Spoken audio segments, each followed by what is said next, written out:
It seems you, like me, are pondering whether a different choice could have led to a better outcome. Sadly, his fate would only be more tragic. Say he never gets caught. He would only die from delirium. The methods with which illegal stowaways enter dreams are unorthodox, not flawless like the hotels. Living in the dreamscape would be a mere pipe dream. Should he be apprehended? Could the hounds afford to turn a blind eye? The answer is a definitive no. They couldn't bear the resulting consequences, and thus wouldn't dare extend a helping hand. As to your choice, I once again offer my heartfelt apologies. Next comes the third and final decision. And the story this time is my own.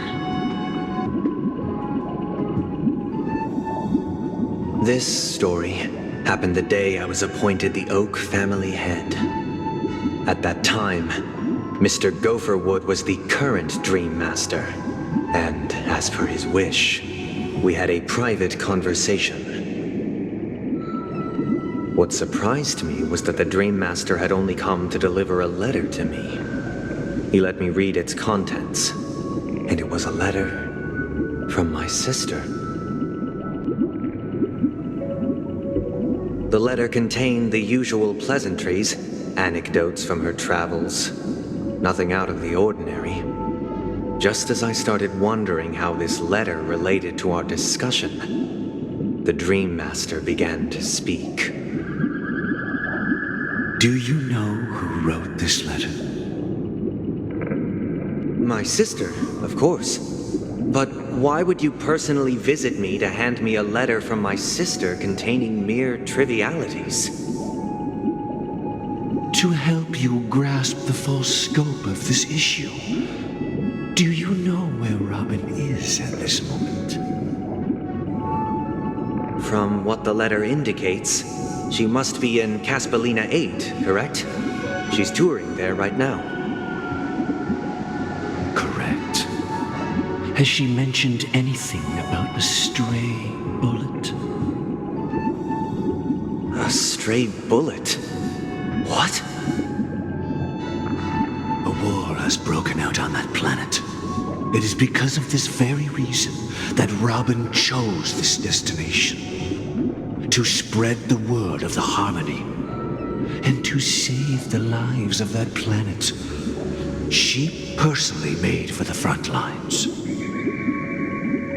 She hoped to ease the people's suffering with song and was willing to brave mortal danger to deliver the IPC's medical supplies. Unfortunately, stray bullets show no such compassion.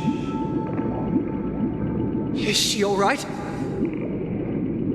If the operation was successful, she should probably be recovering in the field hospital.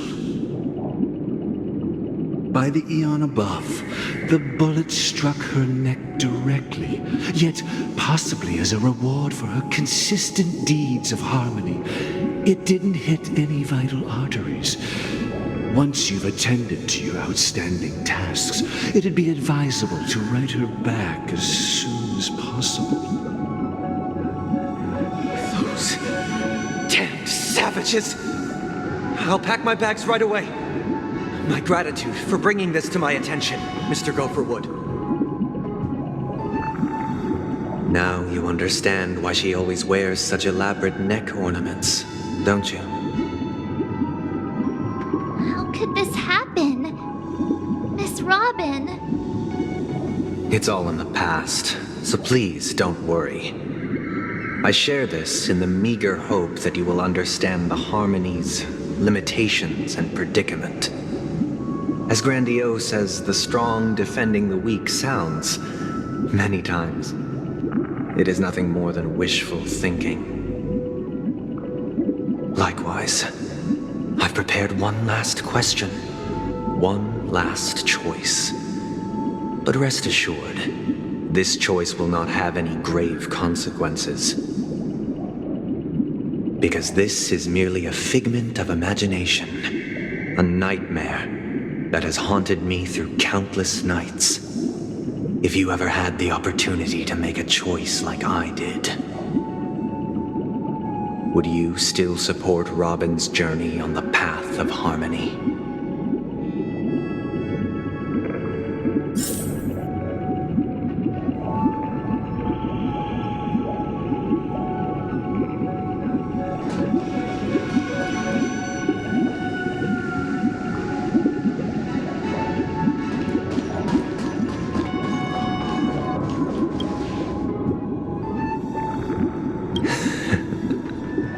I see.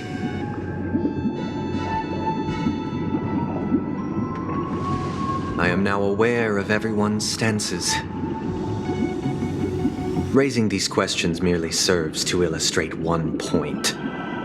The plight of Penacony cannot be salvaged by the harmony. The true foundation for a sweet dream paradise can only be established through the order where the strong govern the weak. I know the suffering of being tormented, the turmoil of losing your way, how sorrow and even despair set in when matters don't work out. All of this causes me unending pain, because this is not what happiness is at all. We must teach the weak how to live a happy life. And this life isn't some noble propriety that the upper crust preaches, but in definitive terms, a way of survival that belongs to everyone. So what is your definition of living a happy life? Good question. Human consciousness is fundamentally an illusion, a cage known as self-worth. People lured in by this illusion make mistakes, yet still ask that external influences bear the burden. When one mistake after the next permeates the masses, they become impossible to trace. Thus, the amassing of these individual cages culminate to form a prison, a place dictated only by the rule of survival of the fittest. Nature is always accompanied by predation and sacrifice. Its antithesis is known as order. That is what I want to do. Unite people's happiness under the banner of order. They won't need to make bitter choices any longer, nor face the weaknesses of humanity. They can cast aside their primal instincts to build a haven for mankind. Simply describing thoughts is far too abstract, so allow me to provide a simple example. As you all may know, there are societal norms like weekends and long weekends that exist on some worlds. During these hard-earned rest days, people are given the chance to extricate themselves from the stresses of everyday life, allowing a certain tranquility to return to their souls. And it is only on these days that people do not have to adhere to the law where the strong prey on the weak. They can live out their lives happily during these brief intermissions. It's just a pity that 2 or 3 days are still too fleeting compared to the span of a lifetime. From where I stand, society's ideal system should be 7 rest days. Following Sunday, there should ensue a second, a third, and indeed an infinite procession of Sundays. This should be the face of the new world. Idyllic, eternal, peaceful days. And thus, every person can return to their base selves in this utopia. Some gaze in reverence at the stars, pouring their whole beings into calculating the distance between us and the isolated world of Pagana. Meanwhile, some seek refuge in quiet corners, holding one another, unencumbered by the chains of unwelcome obligations. There would be no need to bear the hardships of reality. Only in this way can humanity face the inevitable end with the purest of spirit, living a life of dignity. This is what it is to live in bliss. Miss Firefly, you who are stricken with entropy loss syndrome, you of all would surely understand this.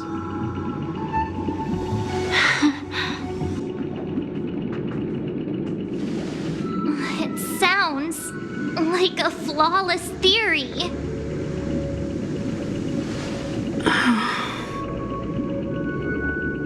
But what is the price to attain all this? The cost is minute, merely a personal and eternal sacrifice. If this paradise is to be maintained for everyone, someone must remain trapped in solitary awakening until the end of the cosmos. Awakening. Which means that this so-called paradise is still a dream. Stepping into this paradise means forsaking reality, correct? It is not forsaking, but transcending. Flesh, blood, sorrow, weakness. If the physical is the root of spiritual suffering, it is only logical that we defeat it.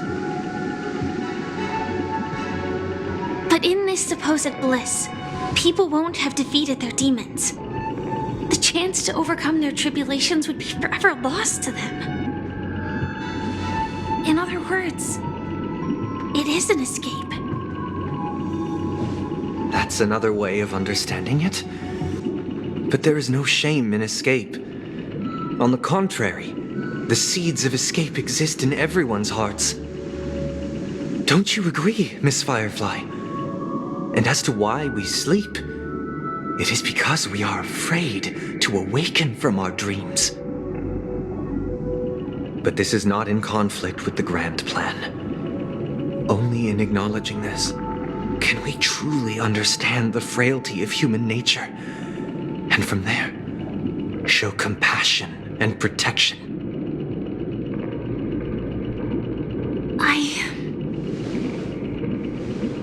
I admit that you are a born leader. Your perspective on humanity brims with pessimism.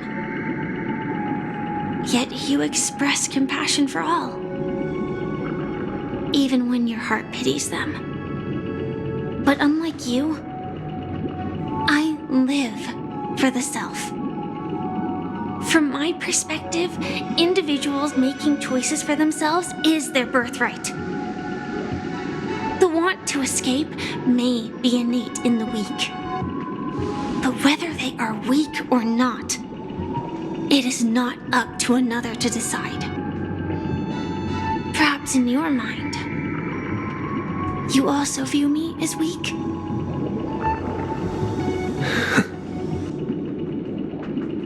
Because I don't think so. Since Miss Firefly has said her piece, the Astral Express will also naturally give you our answer. We'll leave it to you. Just as Mr. McHale instructed before. Tell him our choice.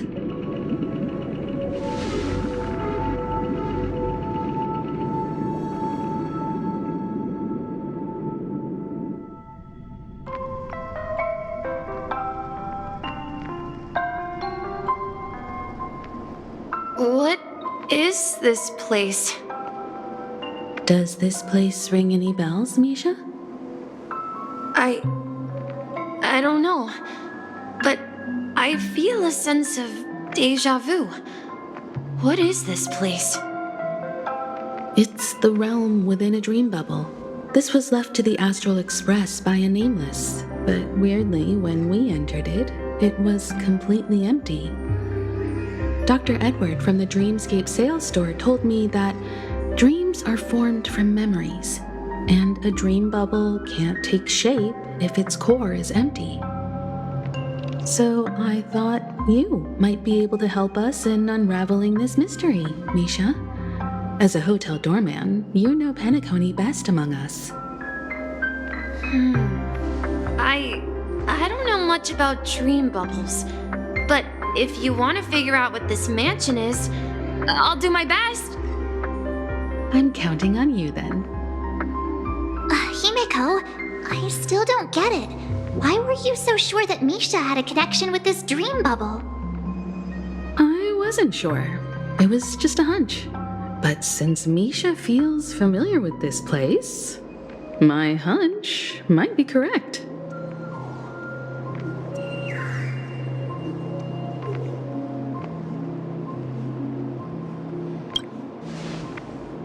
Exactly. This is where you and Firefly encountered death, which we now know as dormancy. Considering its connection to Dreamflux Reef, it's not surprising it appeared here. The question now is, who brought you here? Based on the clues we have so far, it's unlikely to be that masked fool, so identifying them is crucial to us. We're drawing closer to the truth once more. Let's give Misha some time, as I believe he'll unveil the secret of this dream bubble. All right, but there are doors all over the place. Which one should we choose? Do you have any idea, Misha? I guess... maybe this way?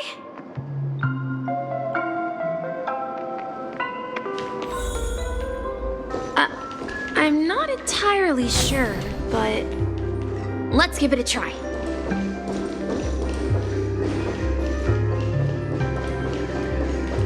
Wait, you managed to choose the right door on your first try?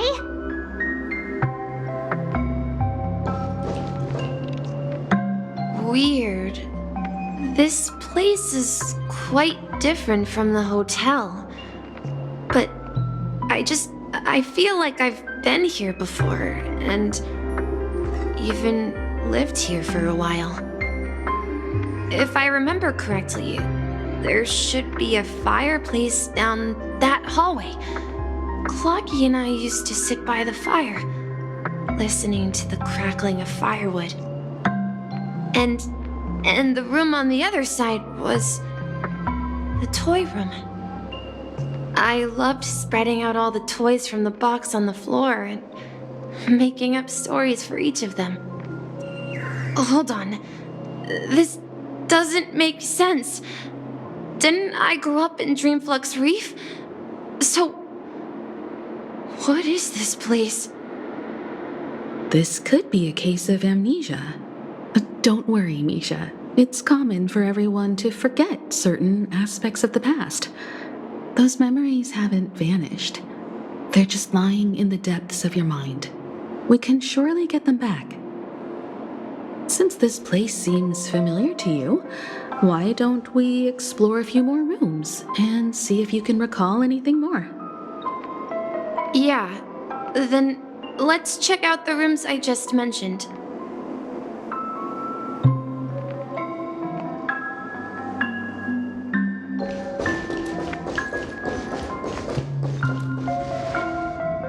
Mikhail, that's the name. Now we all know him as the Watchmaker. So, who is he talking to? Do you know anything about it, Misha? I'm sorry, I don't know much about the Watchmaker, but Mikhail... Anything special about that name? Mikhail is Grandpa's name. Grandpa? Do you mean you're the Watchmaker's grandson?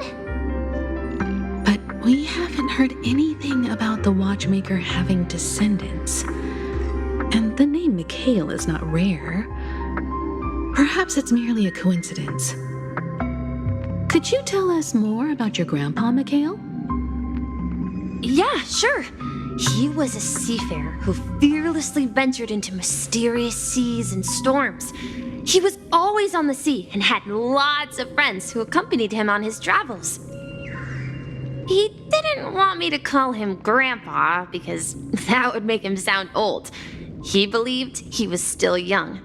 The name Mikhail was given to him by his parents, Mihaly and Elise, both renowned seafarers. Every time he came back, he'd share his logbook with me and tell me about his adventures at sea. I want to become a great adventurer, just like him. It appears that the seafarer has nothing to do with the watchmaker. So, perhaps it's just a coincidence? So, where is your grandpa now? He went off on a new journey, and it's been quite a while since I last saw him. So, where has Clocky gone? Did he leave to protect Dreamville?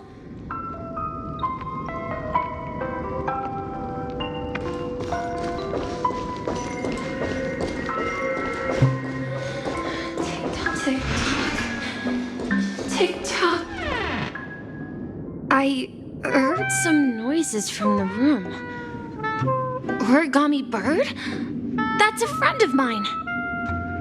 You and Origami Bird are friends? Yeah. It's a member of the Compass crew, just like Clocky and Miss Mirror. And there's more than just one Origami Bird.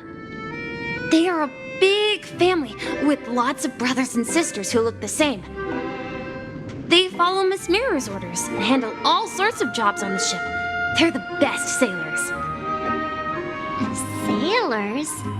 Can origami birds be sailors? Could you tell us more about the compass, Misha? The Compass is a ship bound for the New World. Clocky and his partners travel through layers of fog to the depths of the sea.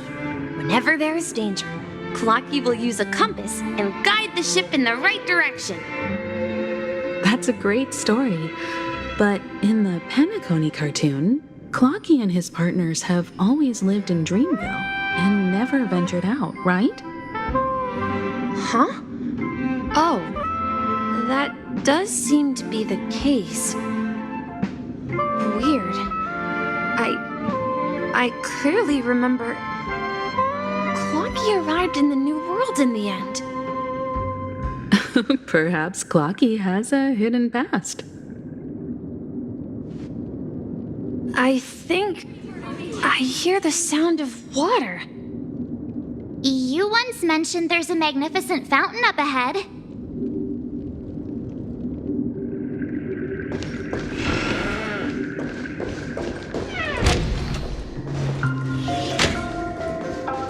Look, there it is!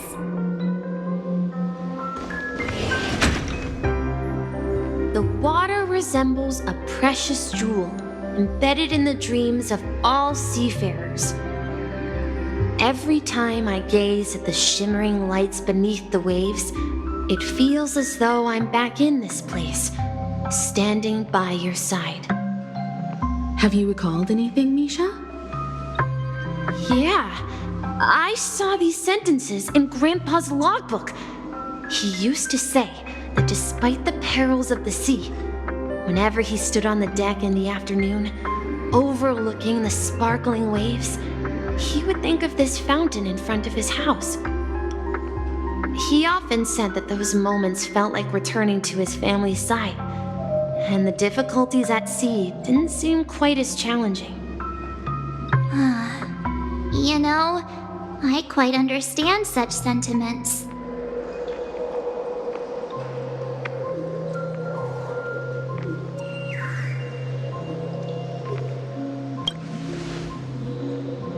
I'm not an elder. I was just being a bit sentimental. Perhaps every adventurer far from home carries a fountain within their soul. Even though the other side of the sea remains shrouded in the unknown, the fountain in front of his house serves as a compass, leading him back to his cherished ones. Yeah. While Grandpa was at home, we would stand by the fountain and place the compass, a toy boat that I made, into the pool. Back then, I would ask him when I could go on adventures like him, and he would always laugh and say I was still too young. It seems this Mikhail is truly a seafarer and has nothing to do with the watchmaker. Yeah, based on Misha's recollections, the scenes in the dream bubble appear to be his childhood memories. But this raises more questions. According to Misha, he was clearly born on an oceanic planet and led an ordinary life, with no connection to Penacony at all. Could this be some sort of metaphor?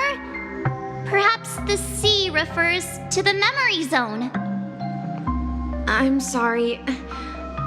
I don't know, but my memories keep pouring out uncontrollably, like water flowing from a fountain. Perhaps I'll remember more things if we go further. Share your burden.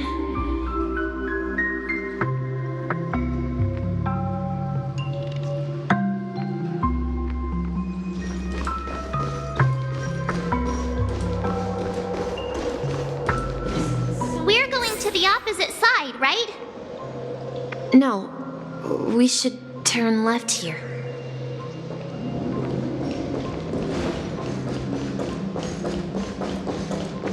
Huh?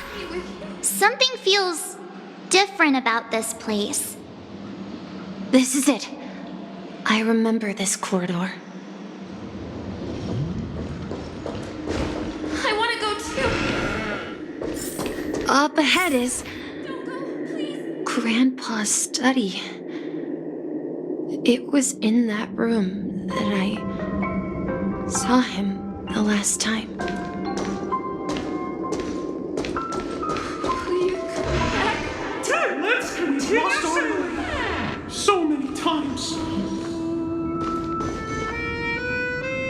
The atmosphere in this room feels totally different. Misha! You finally come! Clocky, you're here! Huh. Yeah. This is the room where we first met each other. Are those books on the bookshelf logbooks left behind by that seafarer? Yeah. Whenever he came back, he placed a logbook on the bookshelf in his room. They contain records of his expeditions to every corner of the world. He described our world as a fountain. At some point, the sea started to gradually swallow up the land where people lived. To ensure that everyone had land to settle on, he had to continue exploring the sea and search for the source of the rising seawater. On that day, he called me to his study, telling me that he was embarking on another journey. However, I could sense the gravity in his expression. It was the same look I had seen on my father's face before his final voyage. I asked him if I could go with him, but he said that my adventure lay elsewhere and told me to stay home and patiently await a certain sound at the door. What sound? He told me about a vast ocean in the sky, an ocean of stars. He spoke of a train that transports children with a desire to venture far away, traversing the sea of stars without ever stopping. He said that he knew the crew on the train, and that he had asked them to take me along. He said the journey I had always dreamed of would start there.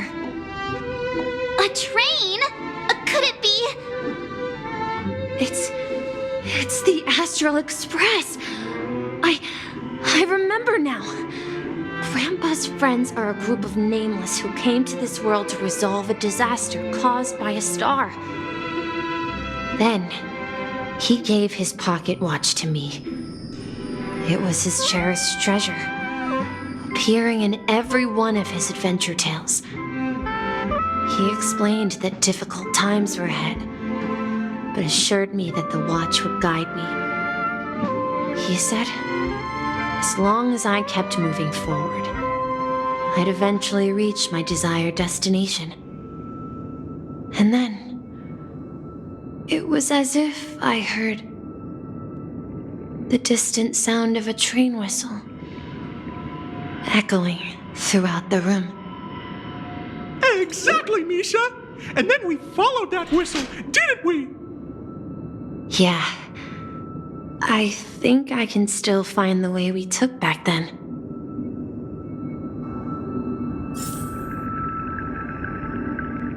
This is the dream jigsaw, right? So we're supposed to find the exit. But where can we find the last piece? Do you remember? You said you obtained a mysterious shard when you stumbled into this place. Hey, the shape seems to match. So this shard is also connected to Misha? Looks like we're just one step from revealing the truth. Let's get to the other side and investigate.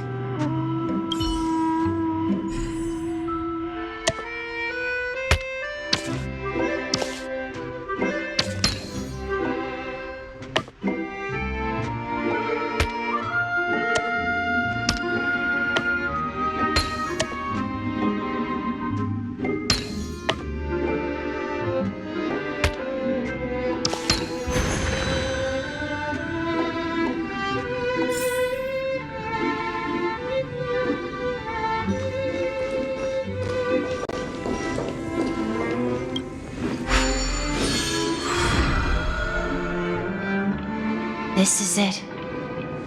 This is my room of clocks. While I spent my time waiting for Grandpa to return from his voyage, Walter gave me this workshop, and it became my secret base. Here, I learned how to repair clockwork and gears out of my fondness of precision mechanics. In my dreams, I was the captain of the compass, embarking on adventures with my companions, Clocky and Miss Mirror, in search of the new world. I was born and raised here. So, this building in the dream bubble is your childhood home? Yes, but not exactly. To be more precise, this dream bubble itself is my home. Looks like you've remembered everything now. Wait. Why does it feel like everyone else knows something I don't?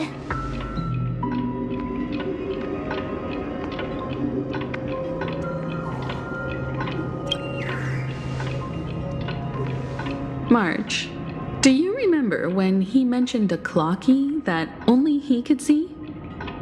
Yeah, the little guy here, right?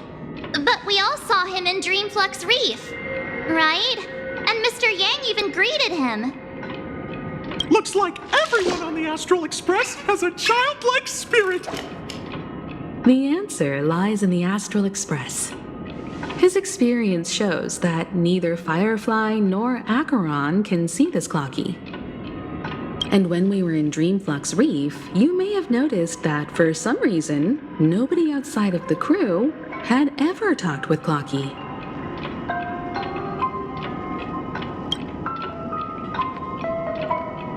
A mimetic life that can only be seen by a select few. It's just like a hidden message, left by someone for the Nameless. But Misha can see Clocky too, right? They even grew up together. But Misha hasn't started the way of the Trailblaze yet. That's the key to the mystery, March. Now take a moment to recall. Have you ever seen anyone outside of the crew interact with Misha? Wait. No way! That's the answer, March 7th. This dream bubble is the place where I was born. And I'm a dweller in this dream. Just like a memory zone meme. I should have stayed here and waited for you. But when reality and memories merged, I unconsciously pushed open that door and left the bubble with Clocky. So it's not that the Watchmaker's dream bubble is empty, but rather the stuff inside ran away? And the whistle you heard was the sound of the express arriving at Penacony? That's one way to see it, but I believe there's a longer story behind all this. It's best for Misha himself to explain all the details. How about we start with your name? Now, should we call you Misha, or... Thank you all for helping me rediscover my true self. Now, please allow me to reintroduce myself. I was born on Lushaka, in the Presmere system, adopted by seafarers Mikhail and Char. They gave me a treasure, a name that carried their hopes. Mikhail Char Legwork, or simply, Misha. If you prefer, you can call me by a more familiar name, the Watchmaker. So, you're the Watchmaker himself? Unfortunately, that legendary figure is no more. I'm only a reflection of his life. As for the child who has been with you, he's the innocent protagonist of Misha's childhood dream. A friend of Clocky, a young apprentice, and a future mechanic on the Express. And this also marks the beginning of his journey, devoted to the Trailblaze. At the end of the journey, I left this little flame, which I so cherished, in my deepest dreams, hoping to pass it on to the nameless of future generations. However, he somehow left the dream bubble and forgot all about his task. I apologize for all the confusion this caused. Because he was born with a desire to trailblaze, wasn't he? I don't think Misha has forgotten his role as a guide. He remembered it, and that's why he mistakenly appeared as a hotel doorman in his dream from the very beginning. The one who brought our unconscious friend here must have been Misha. If that's the case, we encountered the Watchmaker's legacy from the beginning, didn't we? Well, I have a sarcastic friend who says I always take big detours and end up back where I started. Perhaps that's what every nameless has to go through. But in the end, you found me. I'm sure you're all wondering what my legacy is. I believe my hound has mentioned the Stellaron and my wealth. If I may apologize, the Stellaron part is real. As for my wealth, however, it's nothing more than a baseless rumor. I left my homeland as a child and embarked on the journey of Trailblaze. I traveled to various planets until finally reaching Asdana, where my friends and I built the original Penacony and fought for its future ever since. I've been moving forward all my life, doing what I could to overcome the obstacles in my path. But ultimately, my journey reached its end, and I left behind no possessions worth entrusting. So, if you ask what's left within this worn-out train engine that can be called a legacy, I suppose it's the things that are still burning in the engine's furnace. Now that you're well aware of the current situation of Penacony, I certainly hope that you'll help me get this world back on track. But I'll leave that decision to you, for the path of Trailblaze is never paved by others. All I have for you is a story and 2 gifts. I want to give you my pocket watch. It has accompanied me throughout my long journey, guiding that naive child forward, and has been blessed with the presence of so many great people up to this day. And my hat, too. The one who navigated for me placed it on my head and planted a fanciful thought in my mind. The trailblazing expedition will never end. Now, it's time for you to make your choice.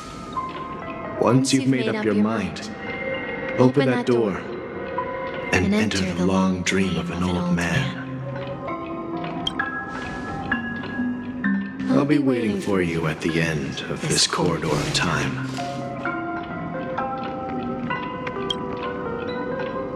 All right, everyone, let's make a decision. Although I don't think anyone will have any objections.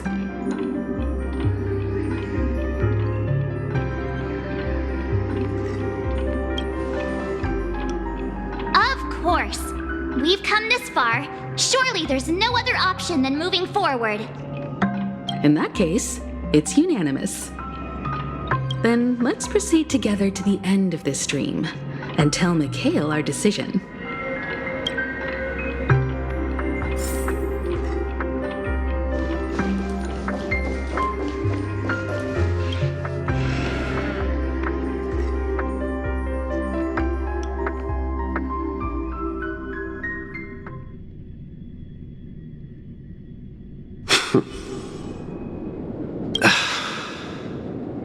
Mikhail, where are you going? Someone has to step up and save Lushaka. So why can't it be me, Misha? Please don't go. And if you must, please take me with you. Don't leave me alone. Even without me, you know how to proceed forward, brave Captain Misha. The compass is waiting for you. Haven't you always wanted to be a better adventurer than me? Now go, board that train and start your journey. Where are you going, Mikhail? I'm going to clean the floor in the parlor car. I've promised the conductor. Wait, first tell me, did you fix this watch? Yeah? I know what it looked like before. Its chain was broken, the back case torn, and the marks on the dial all worn out. How did you manage to fix it? Well, it's hard to explain, but I knew it could be fixed. It's the hands, Mr. Amundsen. Its hands were intact and pointing in the right direction, so I knew there would be a way to fix the rest. I see. You'll work with me from now on. Haven't you always wanted to tinker with this train? You're its mechanic now. As for the conductor, I'll do the talking. But I only know how to fix watches. Don't worry. You've got what it takes. I'll teach you what you need to know.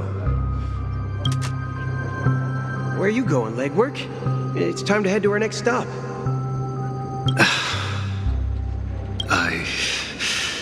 I'm staying in Astana with Rosalina and Tiernan. I see. This place reminds you of home. The people of Astana have only achieved a tiny victory and still have a long way to go towards true freedom. Hanunu needs us. Don't worry, not all journeys lead to the stars. Even if I leave the Express, our path of trailblaze will continue. Yeah. I knew you wouldn't stay on the Express forever. Leave in peace, my friend. And, take this with you. This is Mr. Amundsen's hat. But why? When he departed, he said he would leave it to his best student. Well, I suppose the time has come. Farewell, legwork. Take care of Tiernan and Rosalina. And don't forget to write to us. Where are you going, Watchmaker? Don't worry, Micah. Just going on a little trip. Someone has to be at the forefront of the interstellar frontier, and I'm the only former Nameless in Penacony. So why can't it be me? Because you're all we have! Have you forgotten about Tiernan? The cosmos is way more dangerous now. What will happen to Penacony if we lose you too? But what will happen to Penacony if we don't find a way out? Ah, Tiernan. How could I ever forget him? I've spent countless sleepless nights asking myself why I didn't go with him back then. We Nameless won't stop. Don't worry, Micah. It's just a matter of getting back to my old profession. Just wait for me to come back. But if, and it's a big if I don't come back in one piece, then you'll become the next Watchmaker. Where are you going, old man? Oh, you're here. Answer my question. What are you up to? Relax, Gallagher. I just came up with a great idea. Wanna hear it? Oh, come on. Aren't all your ideas just ways to get yourself killed? I may be blunt here, but you're the last remaining hero in Penacony.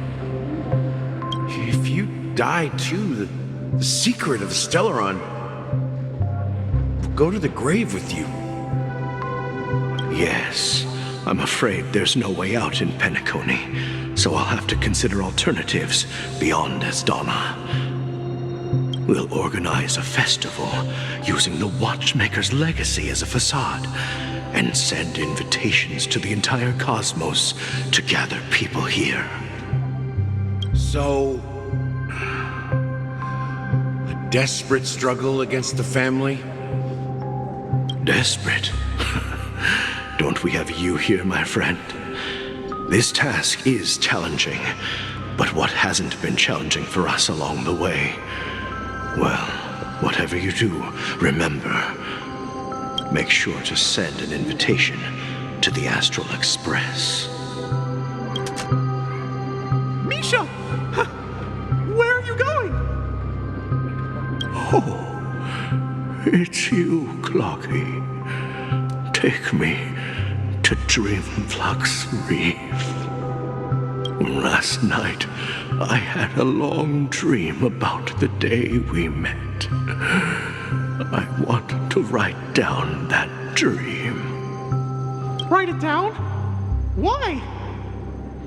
Oh, so I won't forget it. Do you remember how you got your name, Clocky? Of course!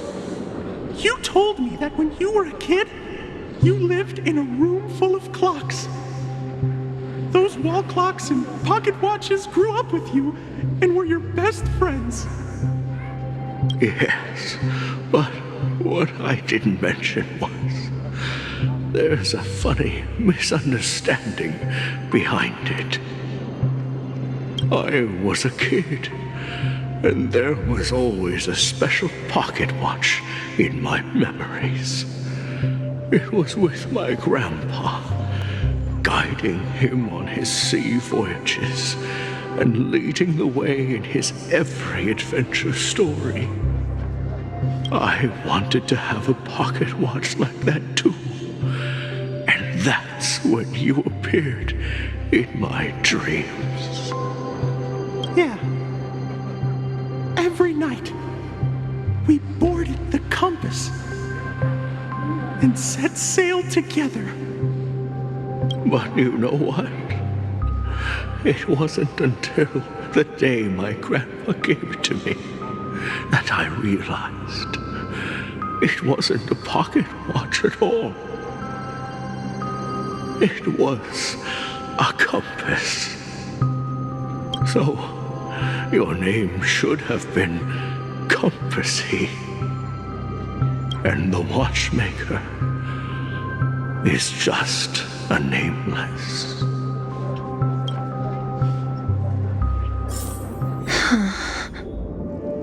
We've arrived at Dreamflux Reef. So, where to next? You know, Clocky, I don't think I'll be going anywhere else.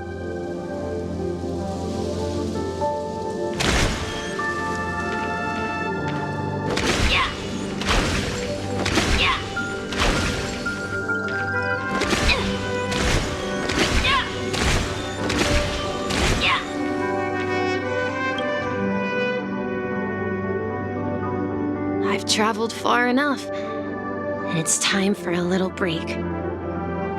Oh. So, we'll set out again when you're rested? No, I'll stay here. And then, this is where it ends. This is where it ends? What do you mean, Misha? You told me that the trailblazing expedition would never end. Yeah, that's what I said. So now, it's up to you to decide your next destination. My next destination?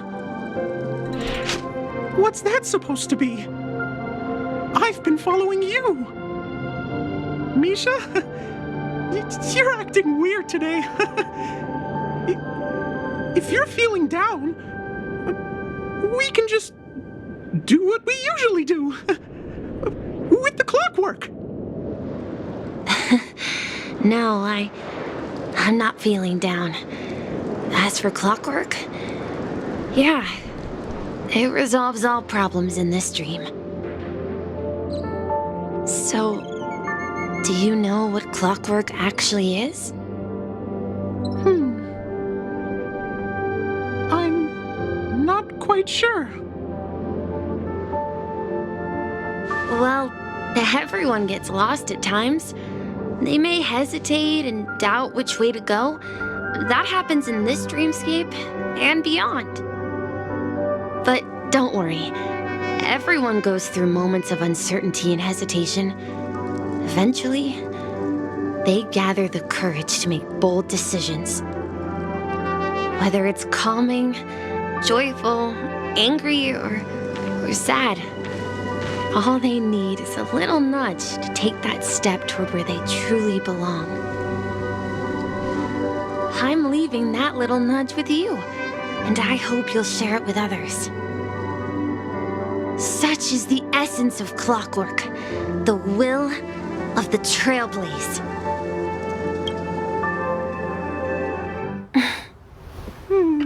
Clocky's hands spin around non-stop, indicating confusion, frustration, and weakness. But ultimately, people still need to move forward. Just like your hands. Always pointing ahead. This is where my journey ends.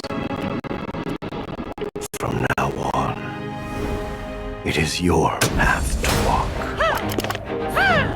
Trailblazing means taking paths your predecessors forswore, and venturing even further.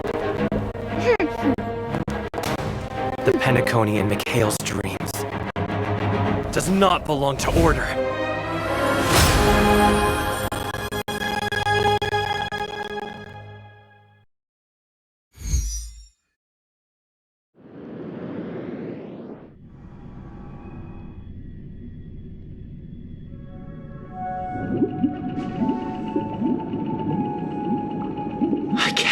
believe that Eon would cast a glance at Penacony at a time like this?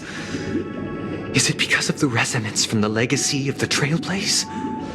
Or perhaps the bond between you is so strong that it even impresses an Eon? Well, there might be another possibility.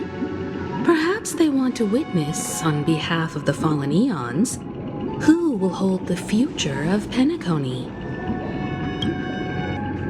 If that's the case, on behalf of the Dream Master of Penacony and the 107,336 members of the Oak family, I'm extending a formal invitation to all of you. I'm cordially inviting you all to the Penacony Grand Theater to participate in the upcoming Charmony Festival. And, of course, you won't be in the audience, but on center stage. Since the future of the Stellaron, Penacony, and even the entire cosmos is at stake, let's draw a conclusion there, in all fairness. If you truly believe in Akavili's path, then show me their courage and determination.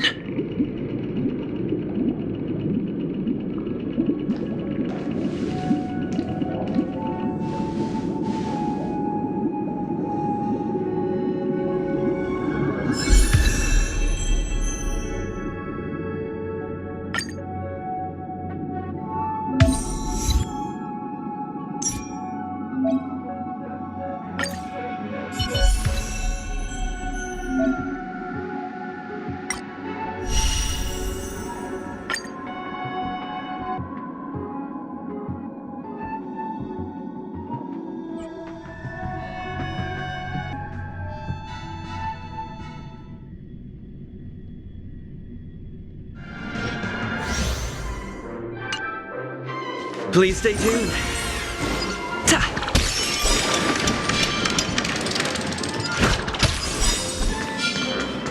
We need a strategy. Please stay tuned.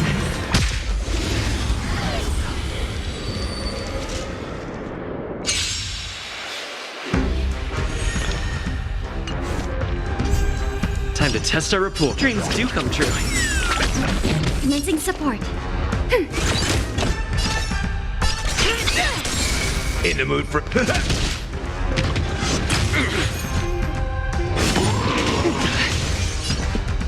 Let's improvise. The mood is set just right. Let the show begin! Ready for another? D-Witness data secured. Net markers activated. Time for a good old counterattack. That's all you got? Dreams do come true. Enemy targets detected.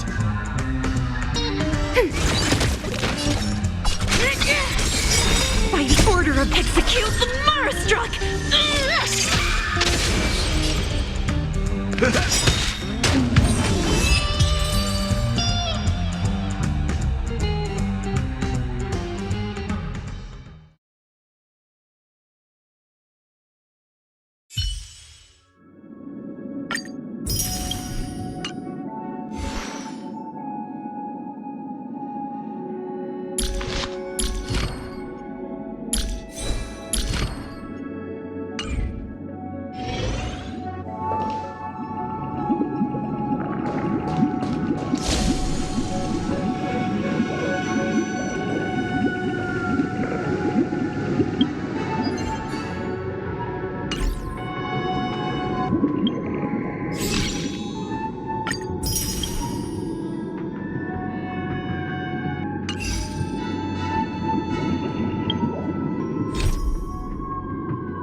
Does that mean he wants to fight us during the Charmony Festival? I'm afraid so. This is weird. Aren't Arc villains usually plotting some dirty conspiracy in the end?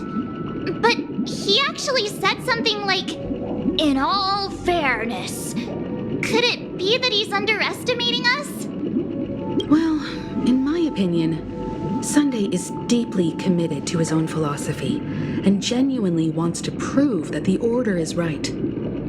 I sensed a strong conviction and a desire for dominance in him. Maybe he won't accept the outcome unless he wins fair and square. That's why he'll give it his all in the upcoming battle.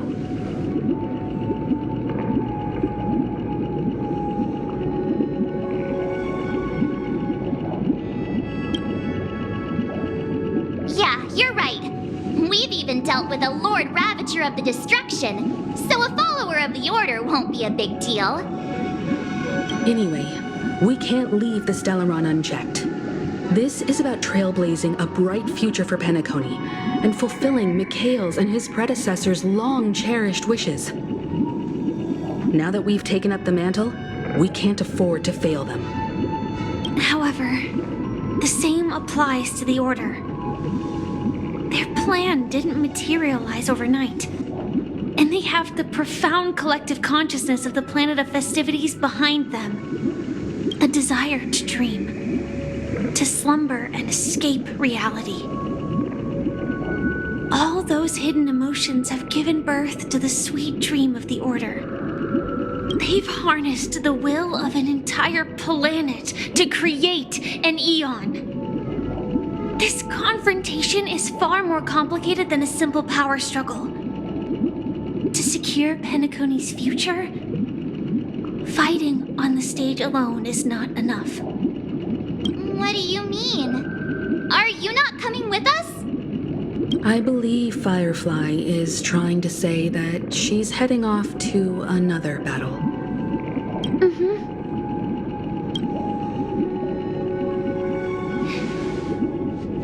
Before I left, the Destiny Slave told me that this journey would bring unforgettable rewards.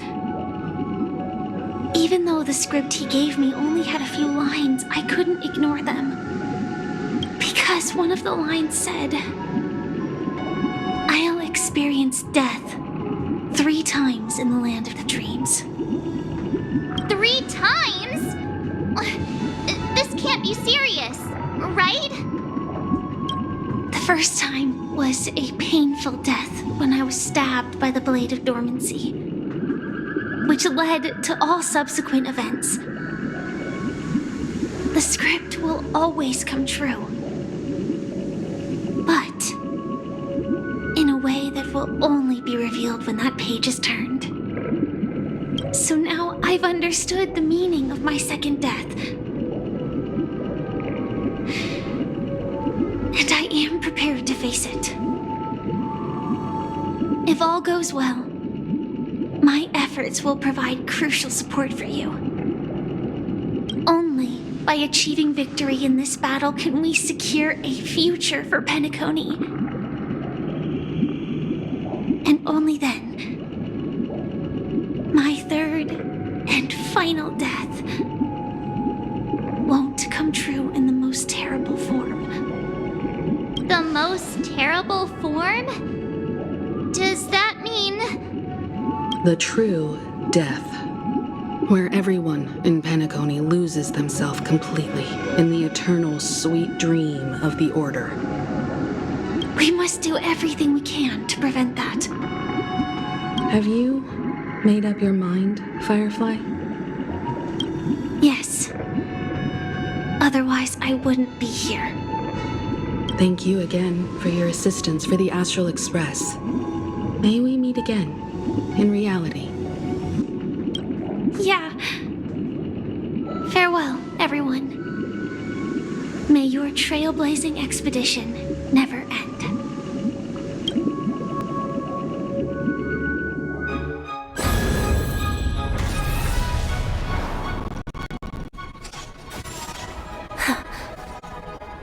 I dreamed of a scorched earth. Everyone, are you ready?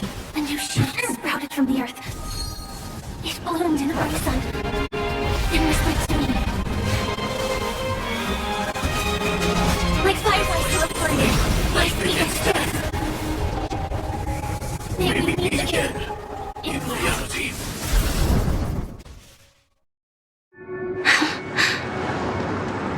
After today, Japella's name will disappear from cosmic history, and the Everflame Mansion will take its place. In the not-too-distant future, you'll receive an invitation. That's your next stop. Land of the Dreams. Penacony. I hope you find whatever you seek there. Be it answers or salvation. You mean my 3 deaths? Silverwolf told me about it. It's such a shame that it's not part of my script. Well, I want to live. I'm never afraid of death. The opposite of death is eternal life, and that's something I'll never desire. People die, and I am no exception. Death is like a script, a fate that cannot be defied. But that's exactly why we have to choose where we want to rest forever. Do you exist just to perish? Are you not the same, Blade? The end you desire is not one dictated by others. If I were to die now, I would only be a weapon. I believe I should die as a human. Though its definition escapes me, isn't this the answer that ordinary people look for their whole lives? A name that can be carved onto their tombstone. The tombstone that belongs to me once bore the inscription, Glamoth's Iron Cavalry. Then it changed to Stellaron Hunter. But one day, it will bear the name Firefly. And all the brilliance she showed at the end of her life.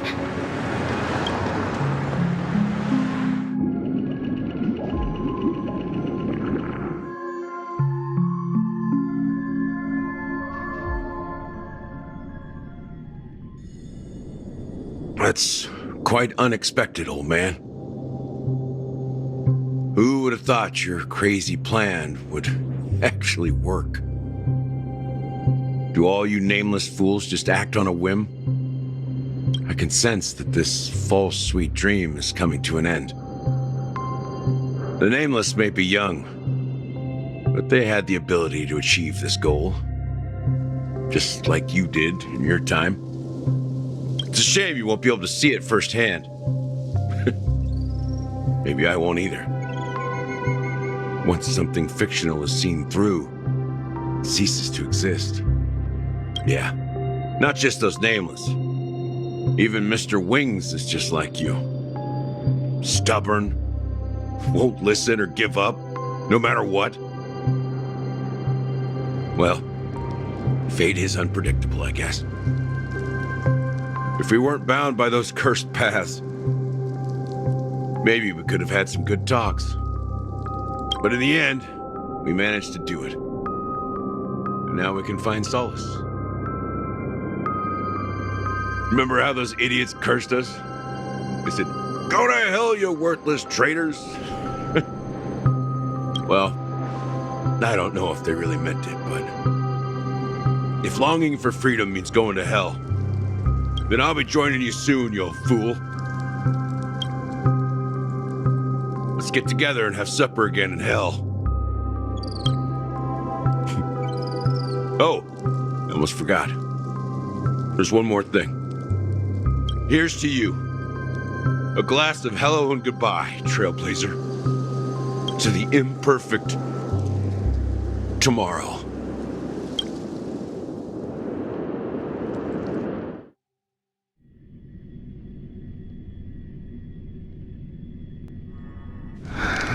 It's warm here, isn't it?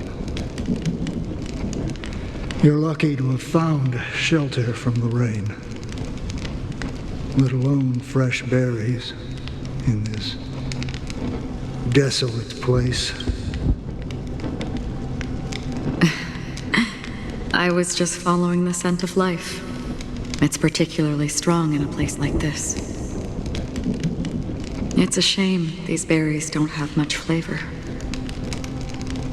Seriously? In case you didn't know, this fruit is pretty juicy. The only downside is that when you chew it, it becomes extremely spicy.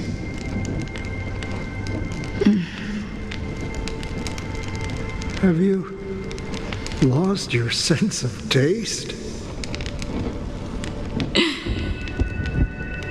I can still taste certain things, like a faint sweetness. Before coming here, I stopped by a place called Orkron. It had barren cliffs and nights lit by bonfires. Burgundy snow would fall from the sky, and when it landed on my tongue, it tasted like raspberries. The flavor wasn't exactly sweet, but it left a lasting impression. When I think back on my past, I realize that what's tying everything together isn't the big events, but rather these small yet unforgettable moments. Don't worry about it. Losing oneself is a reality that every self-annihilator must face. At least I haven't completely lost my senses and memories yet. Well, congratulations on adding another footnote to your journey. By the way, are you always alone? No, I had a companion in Orkron. She's a short, nameless girl who aspired to explore IX. She always said she'd walk a path deeper and farther than Akavilis. Quite an ambition for such a small girl. So, what happened? She became stagnant water. Well, my condolences. Condolences. I don't need them. The girl left with a smile. She never regretted her choice and most definitely wanted me to say goodbye with a smile. So, that's what I did. That's proof that you're grieving for her. Or perhaps I'm just afraid. Afraid? I rarely sense that emotion from you. What do you fear? I'm afraid I'll forget the 30 days I spent with her, just like all the other days in my life. Most of them have already washed away with the rain, disappearing into an unseen realm. I fear that those vivid red memories will fade away too. There isn't much color left, and besides this faint, warm red, there's almost nothing. Hard to imagine. A ranger accustomed to bloodshed, destruction, and chaos finding warmth in the red color. Because I have experienced this warmth many times. Long ago, I promised someone that I'd bring it to more people. And that for every remaining moment of my life, I'd strive for a better ending for all. As long as this red color still lingers, I have a chance to fulfill that promise. It represents a burning fire, a blooming flower, the berries in this cave, and life itself, fleeting yet still dazzling. In the end, it will lead me beyond the horizon of existence. And on the other side, I will cut off nihility. The one blessed by the sleeping and shapeless is considering how to kill them. That's truly pure nihility. But you're right about one thing. After spending so much time near this stagnant water, only when I look at this vibrant red fire do I realize that I'm still alive.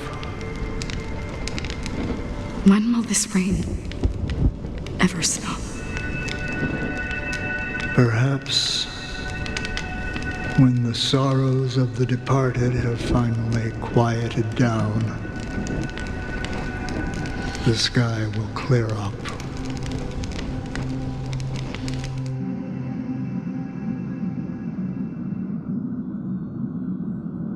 Have you heard of a planet named Biari Scamandros, Don Hung? It's one of the Paradise Kingdoms under the influence of the Harmony, a sought-after wonderland for the inhabitants of the Dardanu major and minor systems. Half an Amber era ago, the family held an unprecedented festival there. And after that, everyone on the planet became part of the family. Do you think the same thing will happen on Penacony? Yes. Or how else can we explain it? The family deliberately used the Watchmaker's invitation to keep all the Pathstriders here, but banished the Emanator of the Nihility. Because of the Nihility, I'm rarely affected by the power of other paths, but somehow I can unconsciously infiltrate them.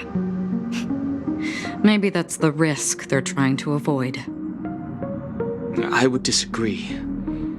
Biari Scamandros is not part of the credit system or connected to the Silver Rail. It's nothing more than a remote civilization sheltered by the Harmony. But Penacony is different.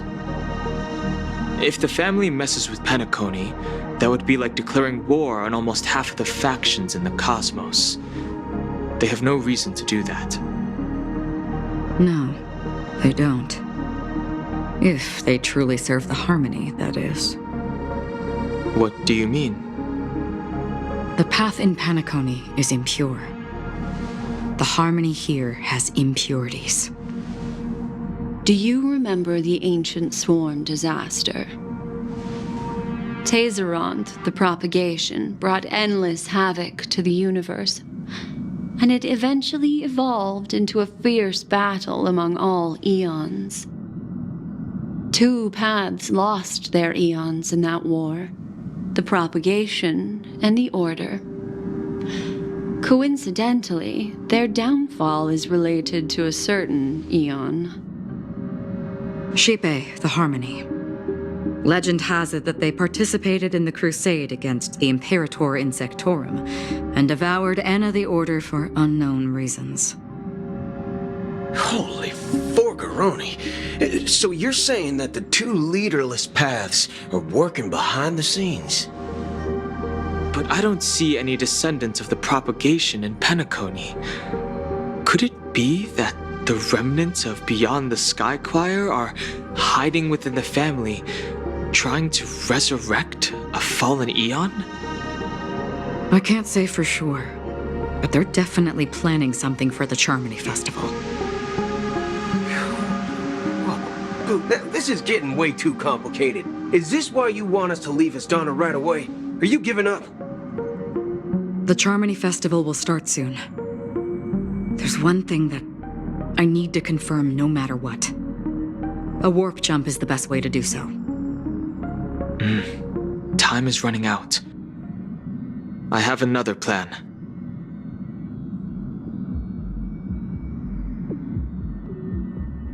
Hold on. Are you thinking of using the Jade Abacus of Allying Oath? Exactly. The assistance from the Lawful Cloud Knights would be enough. Think it over carefully. You can only use that once in your lifetime. I have considered it thoroughly. My companions are... They're also once-in-a-lifetime treasures.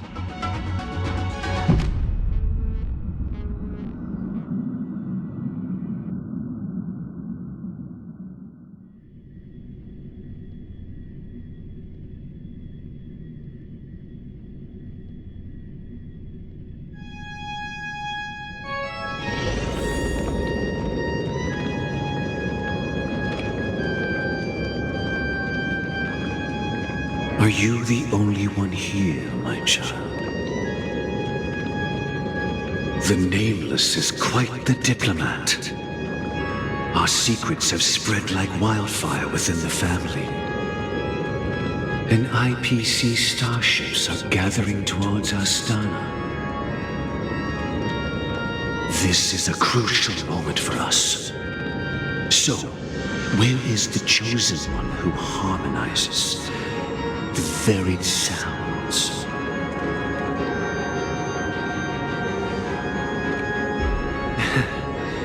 What do you mean, Master? I'm right here in front of you, aren't I? You know, she was supposed to be the star of the Charmony Festival in our plan. But the plan has changed. As her brother, I know she doesn't want to sing for the Order, so I'll take her place. You've always been wise beyond your years. I'm sure you understand the consequences of your choice. If you consider this a betrayal, well, there can't be two suns in the sky. I'll step up and take down the other sun if necessary.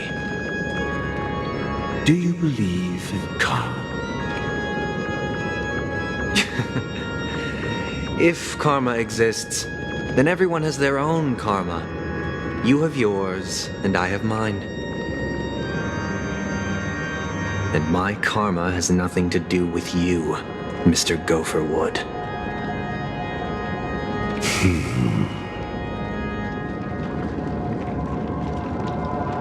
All right. Since you're willing to sacrifice yourself for her, I'll grant your wish. Well, the compromise came sooner than expected. Why? You and your sister were born as twins of the Order. And one of you is destined to follow this path to the end.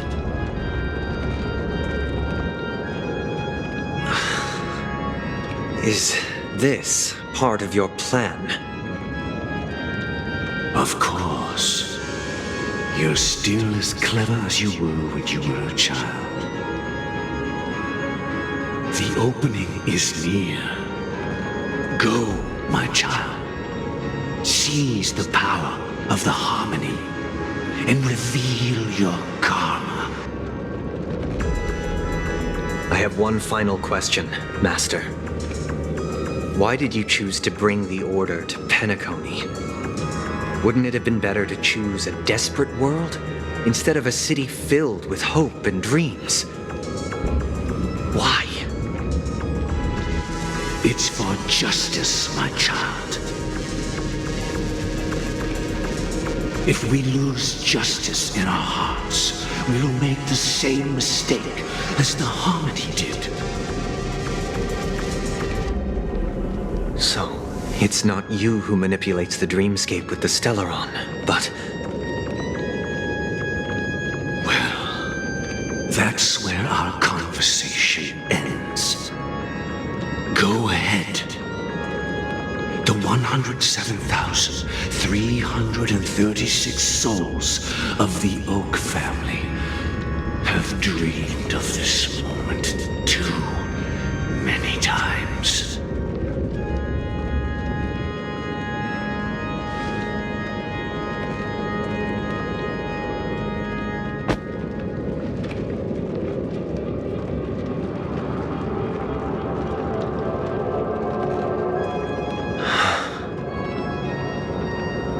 I shall ascend to the heavens, becoming the scorching sun. Bathed in my light, my people shall flourish, while all evil shall be eradicated.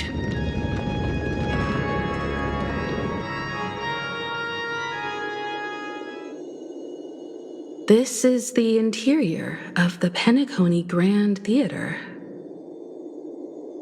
It's quite exhilarating to be flushed into the air by Soul Glad. But why is the venue still closed when the Charmony Festival is about to start? And not only that, the entire theater is eerily quiet. No audience, no staff, no one around.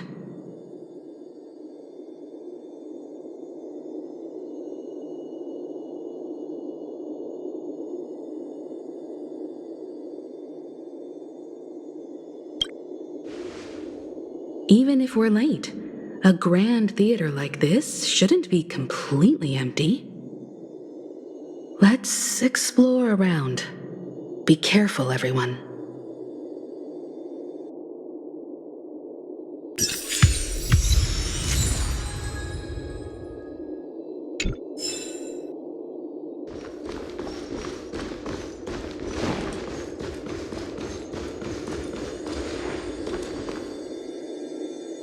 Stream forth.